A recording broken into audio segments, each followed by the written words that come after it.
안녕하세요. 정경주입니다. 오늘은 2021학년도 수능 기술지문 모델링과 렌더링을 함께 공부해 보도록 하겠습니다. 마지막 4문단으로 글의 내용을 예측해 봅시다. 4문단 내용이 좀 기니까 4문단 앞에 두 문장 정도만 읽어 보겠습니다. 모델링과 렌더링을 반복하여 생성된 프레임들을 순서대로 표시하면 동영상이 된다 그랬습니다. 그러니까 모델링하고 렌더링하면 이 프레임이 만들어지는데 이 모델링과 렌더링 과정을 반복하면 이 반복하여 만들어진 이 다수의 프레임들이 바로 동영상이 되는 것이다 라고 했습니다. 프레임을 생성할 때 모델링과 관련된 계산을 완료한 후 그 결과를 이용하여 렌더링을 위한 계산을 한다 그랬습니다. 그러니까 프레임을 만들 때 모델링 계산을 먼저 하고 그 다음에 렌더링 계산을 한다고 했네요. 그러니까 이제 모델링 계산과 렌더링 계산에 대한 배경 지식을 먼저 좀 보도록 하겠습니다. 먼저 모델링입니다. 모델링은요, 3차원, 그러니까 3D요. 3차원 가상 공간에서 계산합니다. 3D로 물체를 표현하기 위해 많이 쓰이는 기법 중 하나는 폴리곤. 여러분, 폴리곤은 다각형이죠. 폴리곤을 이용한 것이다. 주로 다각형 중에 삼각형을 이용합니다. 여기 얼굴도 보시면요. 여기 삼각형들로 다 되어 있죠. 최소 3개의 정점을 다른 말로 꼭지점이라고 하죠. 정점으로 구성되는 폴리곤을 모아서 물체를 표현하는 것이다. 이것이 모델링입니다. 여기 보시면요. 여기 이 스케치가 이렇게 쭉 이렇게 디자인 되어 가는 것이 모델링입니다. 먼저요. 여기 보시면 이렇게 됐죠? 기본 외형을 모델링할 때 기본 외형을 크게 잡아 나갑니다. 여러분 모델링은요. 3차원 가상 공간에서 3차원 가상 공간이니까요. 2차원이 아니고 3차원이기 때문에 모델링은 눈에 안 보이는 부분까지 계산하게 됩니다. 이 부분들이죠. 다 그려주고 있죠. 눈에 안 보이는 부분까지 계산합니다. 여러분 여기에 그 1을 선택한 후에 10을 입력하고 엔터 친다라고 여기 계산하는 게 나와 있습니다. 다음에 렌더링 보겠습니다. 이제 렌더링 보겠습니다. 렌더링인데요. 캐보션 보석, 그러니까 위를 둥글게 연마한 보석을 렌더링 하는 걸 한번 보겠는데요. 렌더링은요. 3차원이 아닌 2차원의 화면을 생성합니다. 모델링은 3차원이었죠. 렌더링은 2차원의 화면을 생성합니다. 렌더링을 위한 그 계산이 거기에 나와 있네요. 여기에 보면요. 여기 타원이 있죠. 타원 1번부터 타원 7까지 나와 있는데 여기 보시면 1번 타원에 17, 70, 100, 0으로 색상을 적용시키면 이렇게 된다는 거죠.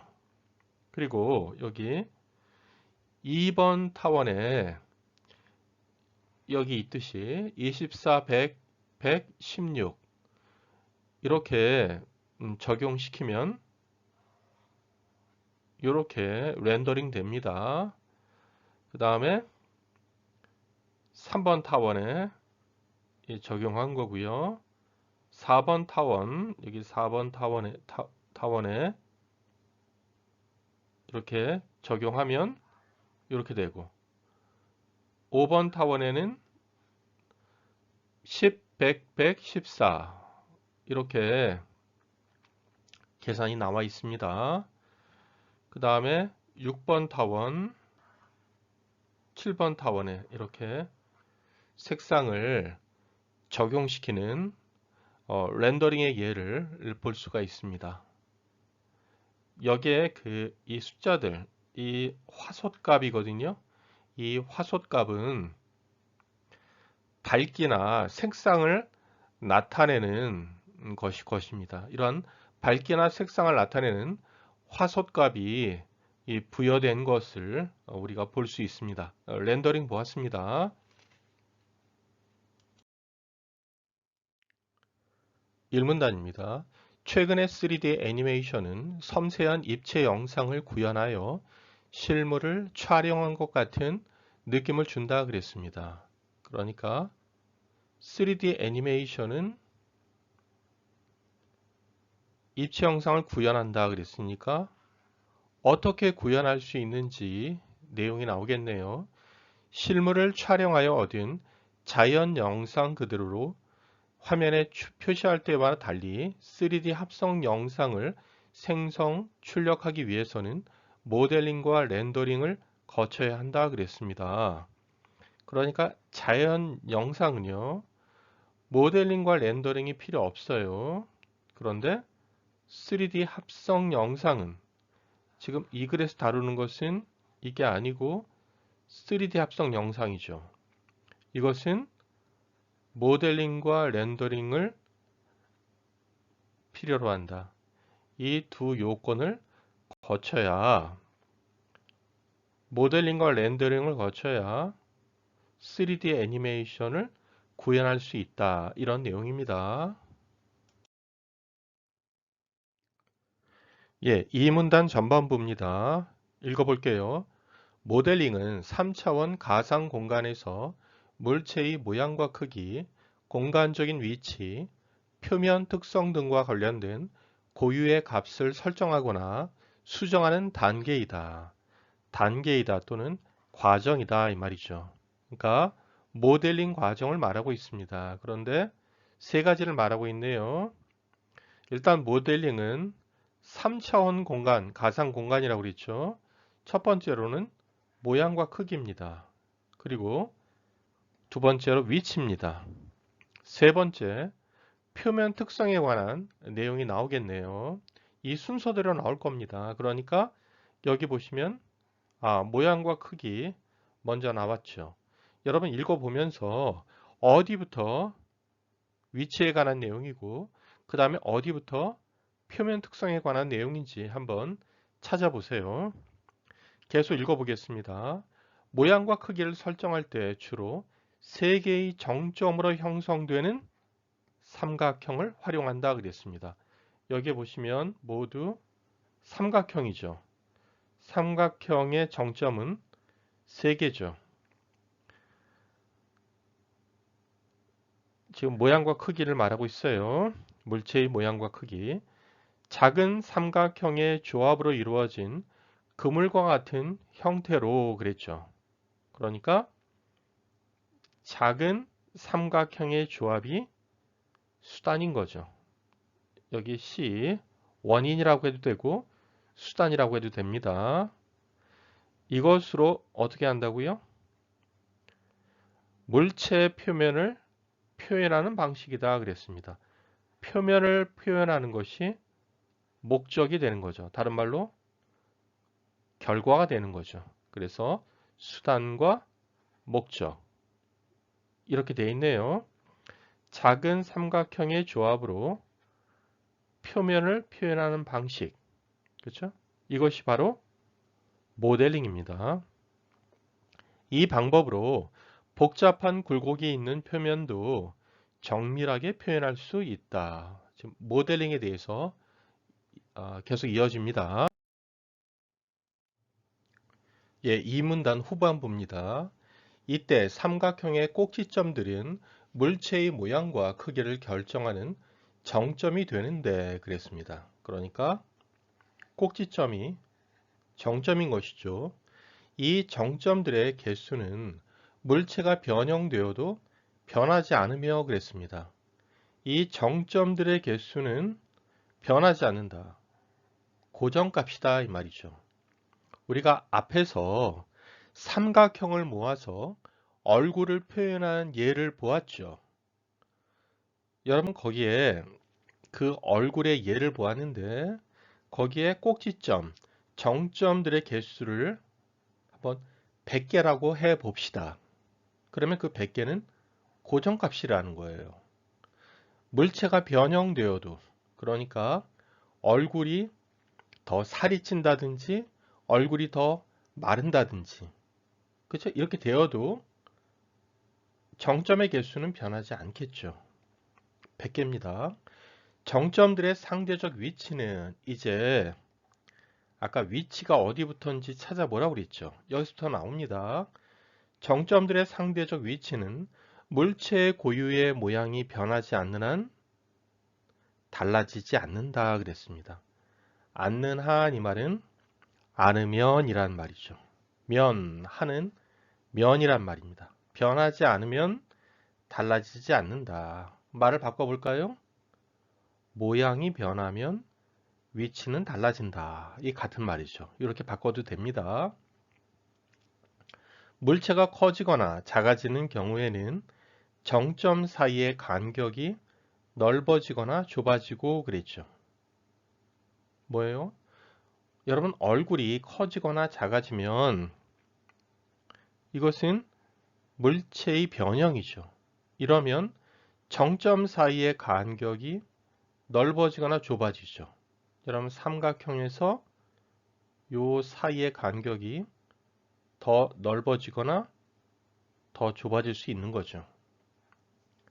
물체가 회전하거나 이동하는 경우에는 정점들이 간격을 유지하면서 회전축을 중심으로 회전하거나 동일 방향으로 동일 거리만큼 이동한다. 여기까지가 위치에 관한 내용입니다. 지금 모델링 하고 있어요. 여러분 물체가 회전하거나 우리 얼굴을 예로 들었죠. 얼굴은 뭐로? 아까 삼각형으로 만들었죠. 그러니까 삼각형은 물체의 부분집합입니다. 이 물체가 회전하거나 이동할 때에는 정점들이, 꼭지점들이 간격을 유지하면서 회전축을 중심으로 회전하거나 동일 방향으로 동일 거리만큼 이동하겠죠. 이제 이 다음에 표면 특성에 관한 문장입니다. 물체 표면을 구성하는 각 삼각형 면에는 고유의 색과 질감 등을 나타내는 표면 특성이 하나씩 지정된다 그랬습니다.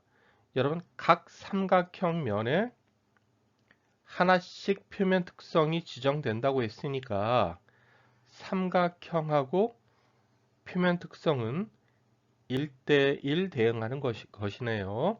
여기까지 모델링에 대해서 알아보았습니다. 이 다음에 이제 렌더링 나오겠네요.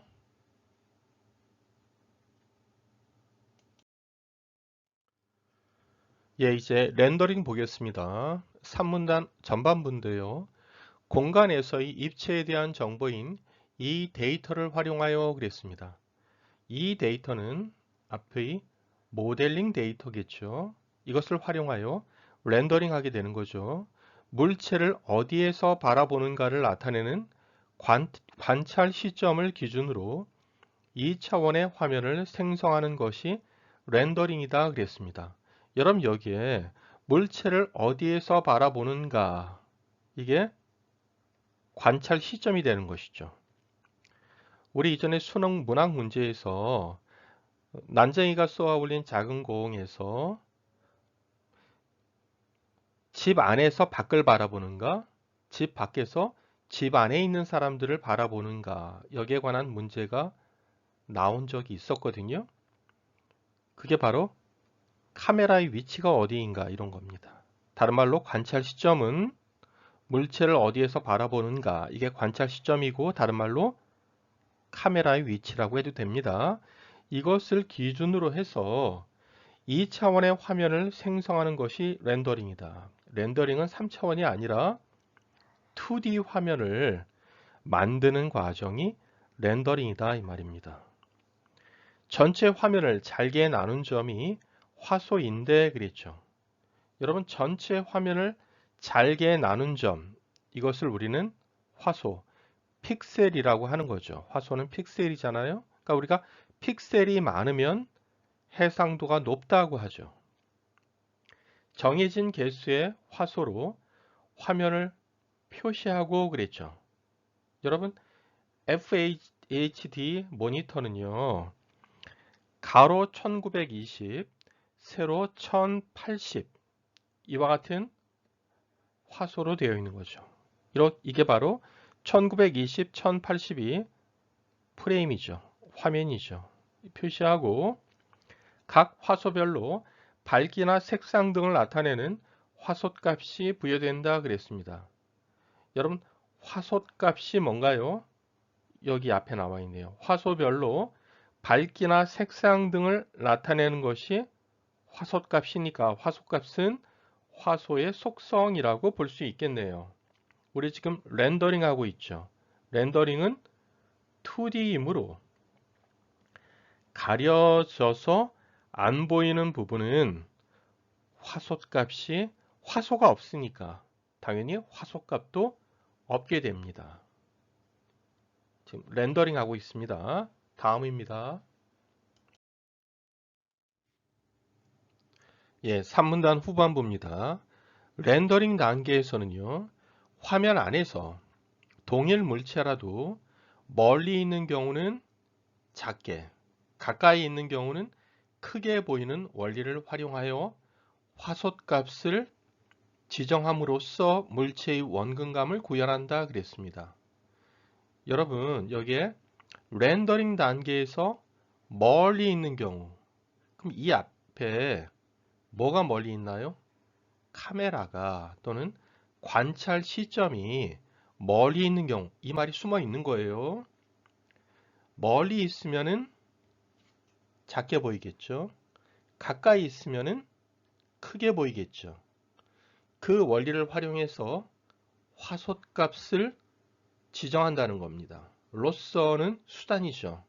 그래서 원근감을 구현한다. 우리 정리하면요. 카메라, 이 관찰 시점, 이것을 활용해서 화소값을 지정함으로써 원근감을 구현한다. 이런 내용이죠.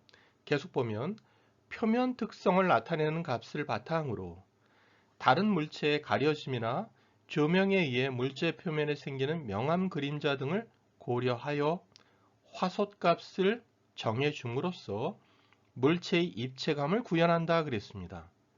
여기요. 표면 특성하고요. 가려짐, 조명 이런 것을 고려해서 화소값을 정해준다 그랬죠. 여기 표면 특성, 가려짐, 조명을 고려하여 화소값을 정해줌으로써 입체감을 구현한다. 이렇게 정리할 수 있겠네요. 계속 읽으면 화면을 구성하는 모든 화소의 화소값이 결정되면 하나의 프레임이 생성된다 그랬습니다. 그러니까 화면이 프레임과 같은 말이겠네요. 이를 화면 출력 장치를 통해 모니터에 표시하면 정지 영상이 완성된다. 화면이 프레임이고 이 프레임은 정지 영상과 같은 말이겠네요. 정지 영상이 모이면 동영상이 되겠죠. 이제 다음 문단입니다. 4문단입니다. 모델링과 렌더링을 반복하여 생성된 프레임들을 순서대로 표시하면 동영상이 된다. 그러니까 모델링 한 다음에 렌더링하면 프레임이 만들어지잖아요. 이 모델링과 렌더링 과정을 반복하면 프레임들이 만들어지겠죠. 이 프레임들이 동영상이 되는 것입니다. 그걸 프레임들을 표시하면 프레임을 생성할 때 모델링과 관련된 계산을 완료한 후 그 결과를 이용하여 렌더링을 위한 계산을 한다 그랬습니다. 여기 모델링 계산을 먼저 하고 그리고 난 다음에 렌더링 계산을 한다는 거예요. 이때 정점의 개수가 많을수록 해상도가 높아 출력 화소의 수가 많을수록 연산량이 많아져 연산 시간이 길어진다 그랬습니다. 리얼수록, 여기도 리얼수록입니다. 여기에 정점의 개수가 많을수록 연산량이 많아지는 거죠. 또 화소의 수가 많을수록 연산량이 많아지는 거죠. 이 두 가지 원인이 있는 것이죠. 그럼 어떤 결과가 생깁니까? 연산 시간이 길어지는 결과가 나오는 것이죠. 여러분 이거 읽을 때 정점의 개수가 많을수록 해상도가 높다라고 하면 안 됩니다. 여기 반점이 있어요. 그러니까 반점이 있으니까 이렇게 끊기는 거예요. 그렇죠? 정점의 개수가 많을수록 연산량이 많아져서 연산 시간이 길어지는 거고 해상도가 높으면 화소의 수가 많게 되겠죠. 그러니까 화소의 수가 많을수록 연산량이 많아져서 연산 시간이 길어지는 결과가 나오는 것입니다. 컴퓨터의 중앙 처리 장치, 다른 말로 CPU는 데이터 연산을 하나씩 순서대로 수행하기 때문에 하나씩 순서대로, 다른 말로 하면 순차적이라는 거예요. 과도한 양의 데이터가 집중되면 미처 연산되지 못한 데이터가 차례를 기다리는 병목 현상이 생겨서 프레임이 완성되는데 오랜 시간이 걸린다 그랬습니다. 여러분 거기 병목 현상 여기 그림으로 나와 있죠. 버벅거리는 거잖아요. 병목 현상은요. 여기 데이터들이 모여 있지 않습니까? 하나씩 처리하니까 기다리는 것이죠. 이를 해결하기 위해서 이 다음 부분에 기억, 그래픽 처리 장치, GPU가 필요한 겁니다. GPU는요, 병렬적인 거죠. CPU는 순차적이지만 GPU는 병렬적이죠. 여러분 우리 배운 LP 지문에서 양자 컴퓨터 있었잖아요. 양자 컴퓨터는 병렬 처리한다. 병렬적이다. 그러니까 한 번에 처리한다 라고. 그래서 속도가 빠르다라고 했잖아요. 이 다음입니다.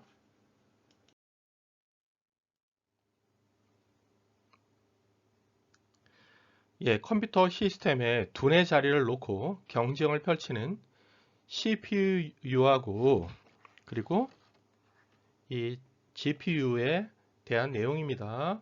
여러분 아래 그림을 보면요. ALU라고 나와 있죠. 여기 ALU 있지 않습니까? ALU가 뭘까요? 연산 처리 장치를 말합니다. 여러분 CPU 여기에 한번 읽어볼게요. CPU의 그래픽 처리 능력을 보완하기 위해 개발된 그래픽 처리 장치 GPU는 연산을 비롯한 데이터 처리를 독립적으로 수행할 수 있는 장치인 코어를 수백에서 수천 개씩 탑재하고 있다라고 했거든요. 그러니까 여기에 아래에 나와 있는 이 ALU라는 게 연산 처리 장치라고 했죠. 그런데 이 CPU는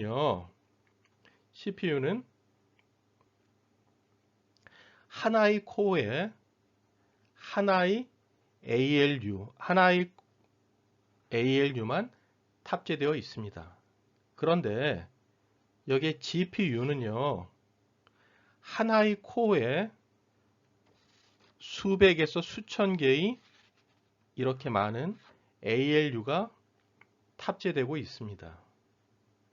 여러분 이 제시문은요, 이거 ALU를 쓰면 너무 복잡해지니까 그냥 코어라고 이렇게 말한 것이지만, 사실은 이 코어 속에 탑재되어 있는 ALU가 수백에서 수천 개다, 이런 의미입니다. GPU의 각 코어는 그래픽 연산에 특화된 연산만 할 수 있고, 그러니까 제한이 있다는 거예요. GPU의 코어는요. CPU의 코어에 비해 저속으로 연산하는 단점이 있겠네요.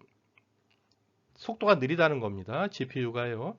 하지만 GPU는 동일한 연산을 여러 번 수행해야 하는 경우에 고속으로 출력 영상을 생성할 수 있다. 그러니까 동일한 연산, 그리고 여러 번 수행하는 연산일 때에는 속도가 더 빠르다는 겁니다. GPU가 CPU보다. 왜냐하면 GPU는 한 번의 연산에 쓰이는 데이터들을 순차적으로 각 코어에 전송한 후 전체 코어에 하나의 연산 명령어를 전달하면 각 코어는 모든 데이터를 동시에 연산하여 연산 시간이 짧아지기 때문이다 그랬습니다. 여러분 GPU는요, 데이터를 전송하는 것은 순차적이에요. 그런데 데이터를 연산하는 것은 순차적이 아니고 병렬적인 것, 즉 동시에 연산한다는 거예요. 그러니까 시간이 짧아진다라는 것이죠.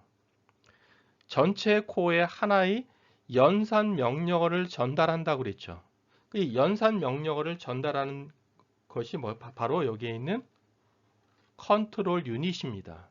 이 컨트롤 유닛이 연산 명령어를 전달하는 거예요. 여기 GPU에서는 요 위쪽이 컨트롤 유닛이고, 요 아래에 이 아래쪽이 캐시네요. 그렇죠? 여기에는 이렇게 ALU가 많습니다. GPU는요. 여기까지 했는데 좀 이해를 쉽게 하기 위해서 비유하면 이렇게 비유할 수 있겠네요. CPU는 속도가 빠른 비행기로 짐을 실어 나르는 것에 비유할 수 있고요. GPU는 속도는 느리지만 1000대의 기차로 짐을 실어 나르는 것에 비유할 수도 있겠습니다. 여기에 보시면 CPU와 GPU 그림이 나와 있습니다. 참고하세요. 1번입니다. 윗글에 대한 이해로 적절하지 않은 것은 1번 자연 영상은 모델링과 렌더링 단계를 거치지 않고 생성된다. 1문단에 나와 있습니다. 2번 렌더링에서 사용되는 물체 고유의 표면 특성은 화소값에 의해 결정된다 그랬습니다. 이거는 원인과 결과가 바뀌었네요. 무슨 말이에요? 표면 특성에 의해서 화소값이 결정되는 것이지, 화소값에 의해서 표면 특성이 결정되는 것이 아니죠. 화소값에 의해 결정되는 것은 원근감하고 입체감이라고 했습니다. 원인과 결과가 바뀌었기 때문에 답은 2번입니다. 3번 물체의 원근감과 입체감은 관찰 시점을 기준으로 구현한다 그랬습니다. 여러분 관찰 시점이요, 화소값에 영향을 주는 거고, 화소값이 원근감과 일체감에 영향을 주는 것이니까 여러분 이 3문단 내용에 따라 맞습니다. 4번 3D 영상을 재현하는 화면의 해상도가 높을수록 그러면 화소의 양이 많아지니까 연산량이 많아집니다. 5번 병목 현상은 연산할 데이터의 양이 처리 능력을 초과할 때 발생한다. 데이터의 양이 능력을 초과하면 병목 현상이 발생하는 것이죠. 답은 2번입니다. 2번입니다. 모델링에 대한 설명으로 가장 적절한 것은 다른 물체에 가려져 보이지 않는 부분에 있는 삼각형의 점들의 위치는 계산하지 않는다 그랬습니다. 모델링은 3D예요. 그러니까 보이지 않는 부분도 계산합니다. 여러분 삼각형에서 삼각형은 세 점이 모여서 물체의 모양을 정하는 거잖아요. 그러니까 보이지 않아도 계산해 줘야 돼요. 보이지 않는 부분은 계산하지 않는다. 이것은 2D인 렌더링에 대한 설명입니다.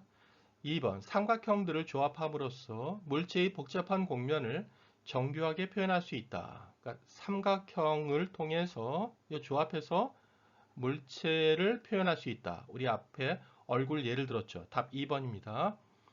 하나의 작은 삼각형에 다양한 색상의 표면 특성들을 함께 부여한다 그랬습니다.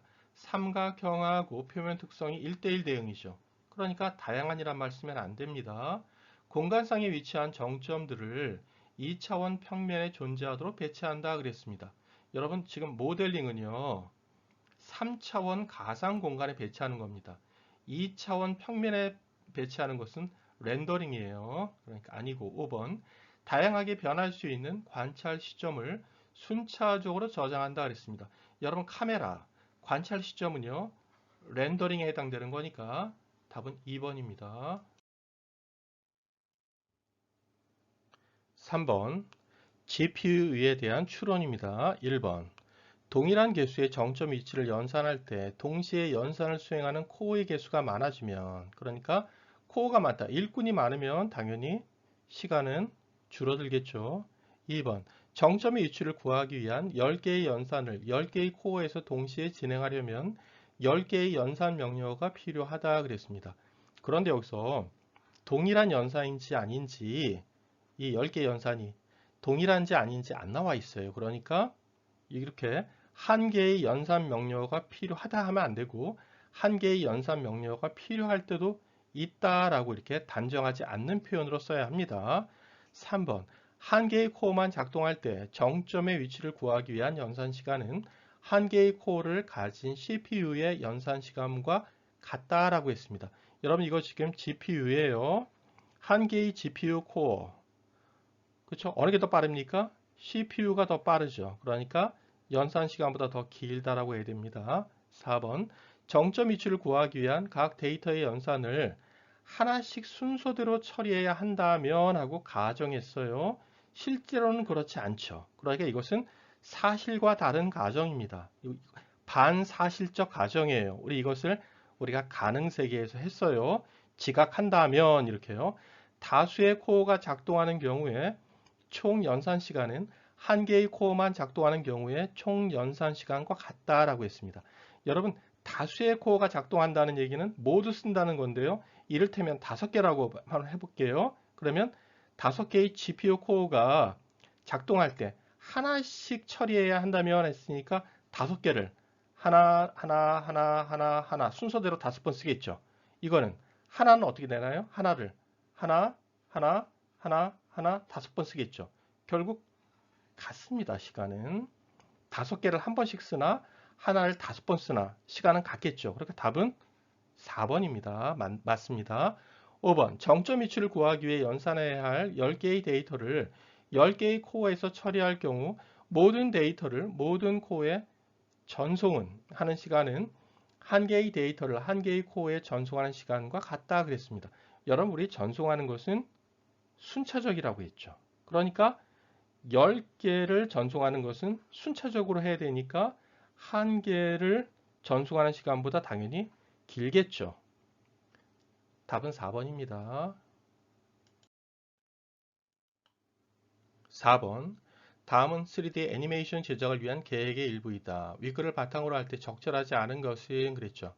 우리가 아까 3D로 물체를 표현할 때 삼각형을 쓴다고 그랬죠.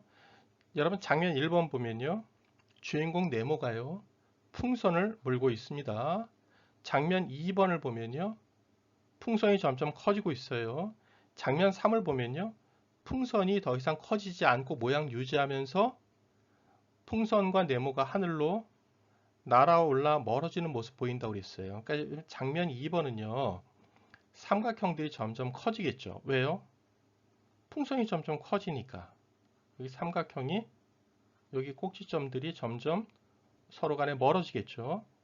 삼각형의 정점, 꼭지점 간의 거리도 커진다 이렇게 볼 수 있고요. 여러분 장면 3번은요. 이제 모양을 유지하는 거잖아요. 물체의 변형이 없는 상태입니다.